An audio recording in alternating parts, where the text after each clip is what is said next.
I want to piggyback on that question. I guess I can tell you a little bit about myself. I came out here as an AmeriCorps Vista. Actually, my mission was to alleviate poverty, and instead I became a part of the system, and I haven't been able to get out since then. I got injured, I was assaulted by my boss, so trauma, and it's been a nightmare. I was in a flood, lots of things have happened.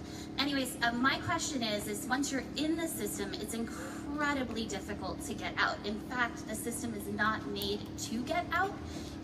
So my question is, yes, we can raise Social Security, but once I'm in housing, which is federal housing right now. Once you have raised it, they raise your rent. So you never can get a leg up.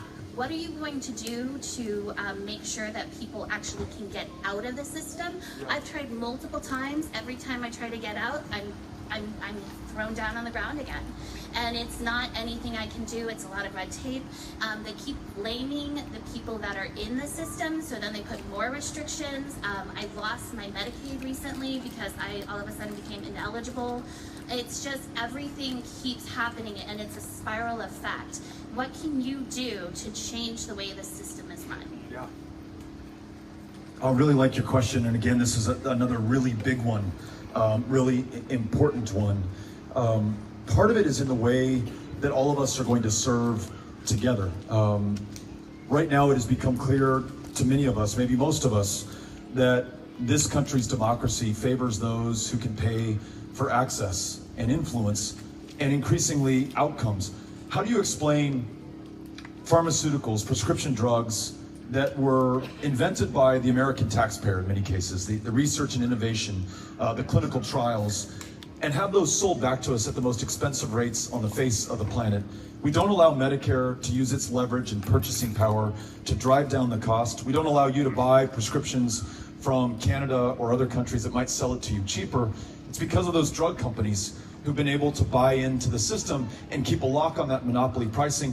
Those drug companies, and we know this story particularly well in New Hampshire, who purchased impunity. We think of Purdue Pharma and the opioid crisis that they marketed to this country without paying any real consequences, no accountability, and no justice at the end of the day. That's not by accident. Housing, the fact that people live not just miles, hours from where they work, 2 hours in either direction. I've heard this about serving tourists in northern New Hampshire, driving 2 hours to be able to do that, making not enough to make ends meet or for the wear and tear or the fuel for your car. What if inclusionary zoning was conditioned on federal grants for housing so that we had the housing units that were necessary, they were affordable, and you could actually live closer to where you work? What if we had a minimum wage that was a living wage to break you out of a system that might have you locked in to 2 or 3 jobs at a time? Your child, you didn't have the luxury to read to her before her first night of kindergarten or first grade. She's already 10 months back in reading comprehension. She now is locked into that system. How do we break you out? By changing the system altogether. I mentioned the disparity between white America and black America. That's another system that we're locked in. These forever wars, another system that we are locked into. So I think the only way that we're going to change this is by ensuring that our democracy, the single greatest mechanism to reveal the genius of a country, really responds to people and to our needs, and that we're listening to you and not to corporations or lobbyists or PACs.